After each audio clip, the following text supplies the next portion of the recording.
ሰላም ሰርክላውያን እንደምን አላችሁ? ዛሬ የምናየው መሰረታዊ ሀሳብ ምንድነው? የብልጽግና መንግስት እንግዲህ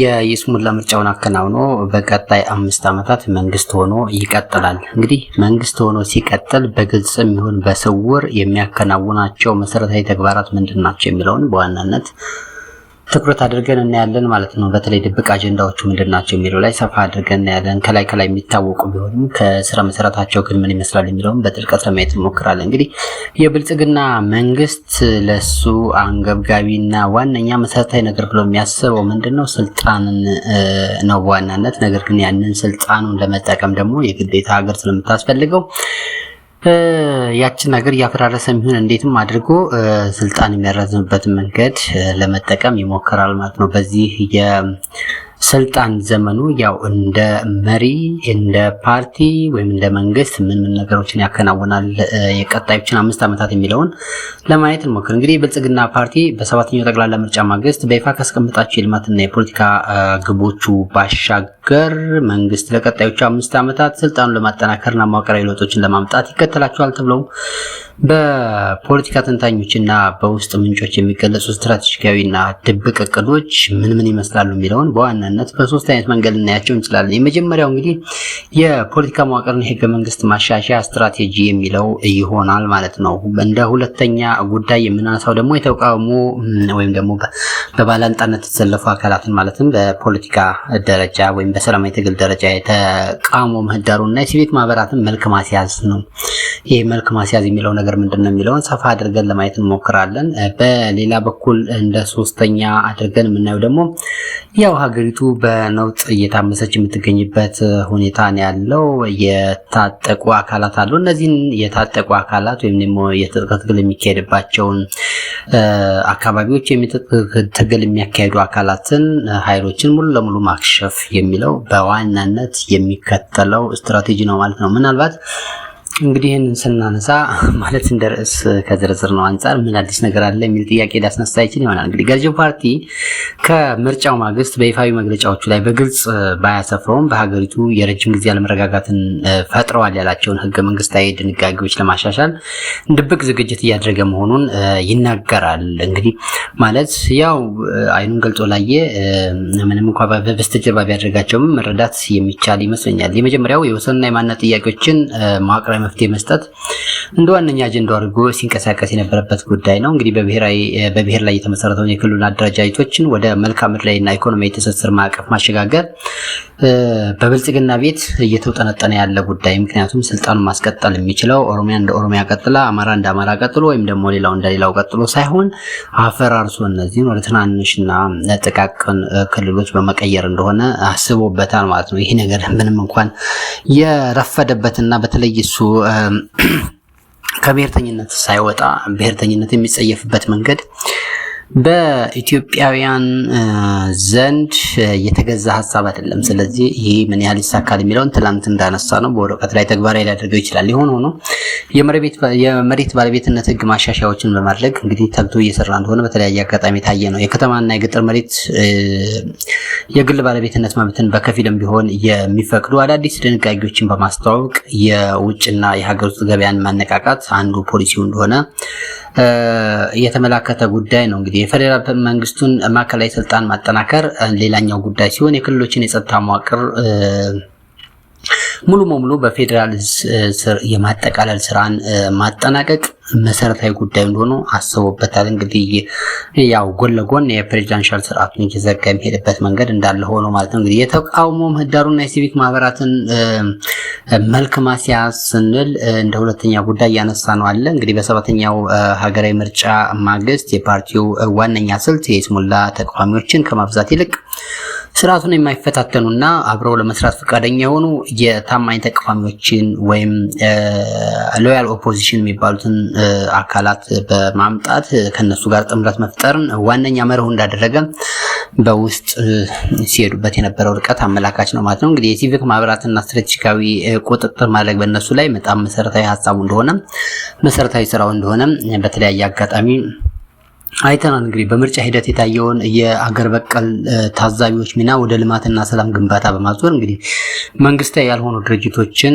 ከፖለቲካ ትችት ይልቅ በኢኮኖሚያዊ ድጋፍ ላይ ብቻ እንዲወሰኑ ማድረግ የአገዛዙ ቀጣይ የ5 ዓመታት መደበኛ ስራ ነው ማለት ነው። እንግዲህ የጸጥታና የጂኦፖለቲካ ጉዳይን በተመለከተ በተለይ ውስጥ ኃይሎችን ማረጋጋት በጣም መሰረታዊ እቅዱ ነው። እንግዲህ ይህ ሲባል እንግዲህ የትጥቅ ትግል የሚያካሂዱ ኃይሎችን ሙሉ በሙሉ ማክሸፍ በየጊዜው የሚያቀደው ነገር ነው። ነገር ግን ይሄ በግልጽም ሆነ በድብቅ በደንብ እየሰራበት ያለ ጉዳይ ነው። እንግዲህ ምርጫውን ያካሄደው በከፊል አለመረጋጋትና ጦርነት ውስጥ እያለ መሆኑ ይታወቃል። በከፊል ልንለው አንችልም፣ 90% በሚሆን አይነት መንገድ አብዛኛውን ጊዜ ምርጫ የተከናወነው የት ነው ብለን ስናስብ ሙሉ ለሙሉ አዲስ አበባ ነው የተካሄደው። ከአዲስ አበባ ውጭ ባሉ አካባቢዎች እንግዲህ ሁሉም በሚባል ደረጃ በታወከ መንገድ ነው ምርጫው የተከናወነው። ምንም እንኳን የምርጫ ቦርድ ሪፖርት እንደሚያሳየው 54 ሚሊዮን መራጮች ተመዝግበው ይሄን ያህል መራጭ መረጠ የሚል አይነት ከሀገሪቱ 1/2 የሚሆነው ህዝብ መርጦናል የሚለው ወይም ደግሞ በምርጫው ተሳትፏል የሚለው መንገድ የማያስኬድ ቢሆንም የሆነ ሆኖ ምርጫ ባደረገ መንግስት እንግዲህ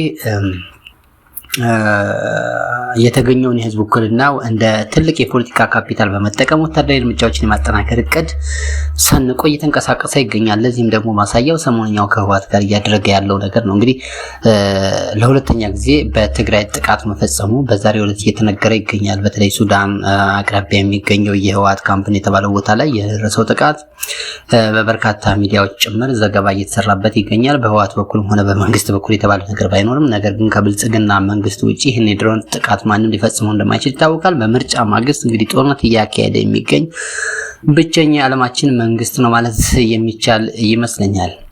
የአማራን ኦሮሚያ ክልል የጸጥታ ቀውሶችን መቋጨት ዋነኛ አጀንዳው ነው፣ ዋነኛ ግቡም ነው። በዚህም ተባለ በዛ ማለት ነው። ጠቅላይ ሚኒስትሩ በባሌም በቦሌም የሚለው አይነት አባባል አለው።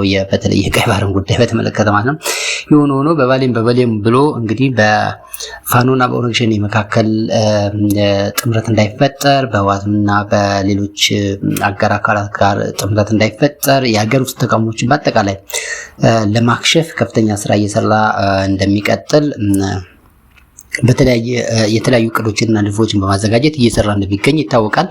አሁን ሰሞኑን ራሱ ፋኖን ከተራሮች ለማጥፋት የሚል ዘመቻ ከፍቶ እየተንቀሳቀሰ ነው ያለው። ተራራውን የፈቀደላቸውና ሜዳውን የመቆጣጠር መብት ያለው ይመስል ማለት ነው። ከዚህ ቀደም ሲደረግ የነበረው ትግል ከተማዎች ላይ ደሴ ላይ፣ ወልዲያ እና የመሳሰሉት አካባቢዎች እንደ ባህር ዳር እንደ ደብረ ብርሃንና የመሳሰሉት አካባቢዎች ዙሪያውን በፋኖ ኃይሎች ተከቦ እና ታንቆ በሚገኝበት ሁኔታ ላይ ተራሮችን ከፋኖ የማጽዳት ዘመቻ ብሎ ማለት እንግዲህ ለህዝቡ ስድብ ነው። በነገራችን ላይ የሚያውቀውን ነገር እንደማያውቀው አድርጎ ለመንገድ መሞከር ማለት ነው። እንግዲህ ያንን ለማድረግ ከፍተኛ ጥረት እያደረገ ይገኛል። እንግዲህ ዘመቻዎችን በማጠናከር መሪዎቻቸውን ወደ ድርድር ማምጣት ወይም ወደ ሙሉ ለሙሉ ከአቅም ውጭ ማድረግ እንግዲህ መደበኛ ስራው አድርጎ በቀጣይ 5 ዓመታት የሚሰራበት ሁነት ነው የሚሆነው ማለት ነው። የትግራይን ጉዳይ በተመለከተ እንግዲህ በትግራይ ክልል ምርጫ አለመካሄዱ ይታወቃል። በሂደት ግን መደበኛ የፌዴራል መንግስት እንግዲህ በጦርነት ካሸነፈ በኋላ ማለት ነው እንግዲህ ጦርነቱ አይቀሬ መሆኑ እየተረጋገጠ መጥቷል። ነገር ግን ያንን ጦርነት በመቋጨት እንደ አዲስ ምርጫ ለማከናወን የአሰበው ቅዠት አለ። እንግዲህ የስሙላም ይሁን የምንም ይሁን ግን ልክ ጌታቸው እንዳለው በቅርቡ መቀሌ እንገባለን ብሏል።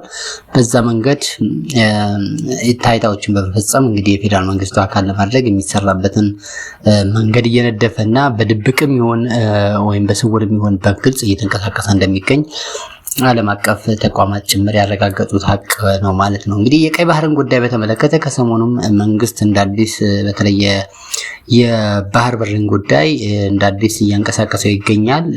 የጂኦፖለቲካ አጀንዳዎችን ማሳካት መሰረታዊ ሀሳቡ ወይም ደግሞ ዋነኛ ግቡ እንደሆነ አስቀምጧል። እንግዲህ ብልጽግና መንግስት የስልጣኑን ካደላደለ በኋላ በምስራቅ አፍሪካ ያለውን ተጽዕኖ ለመጨመርና ታሪካዊ የሚባሉ የጂኦፖለቲካ እቅዶችን ተግባራዊ ለማድረግ እየተንቀሳቀሰ ይገኛል። እንግዲህ የባህር በር ይዞታን ማረጋገጥ እንግዲህ ዋነኛው ጉዳዩ ነው። ከሶማሊላንድ ጋር የተፈራረመውን የመግባቢያ ሰነድ ወደ ተግባራዊ ስምምነት መቀየር የሚችልበት አጋጣሚ የተደፈነ ቢሆንም ማለት ሙሉ ለሙሉ ተደፍኗል ማለት አይቻልም። ምክንያቱም እውቅና ለመስጠት በሁለተኛ ደረጃ ከተቀመጡ ወይም ተተንበየው ከተቀመጡ ሀገራት መካከል አንዱ ኢትዮጵያ ወይም ደግሞ የአብይ አህመድ መንግስት የሚመራት ኢትዮጵያ መሆኗ ይታወቃል። በከፊልም ቢሆን ያንን ለማስፈጸም የሚሄድበት ርቀት እንዳለ ሆኖ በሌላ በኩል ግን በግልጽ ከኤርትራ ሀገረ መንግስት ላይ ቆርሶ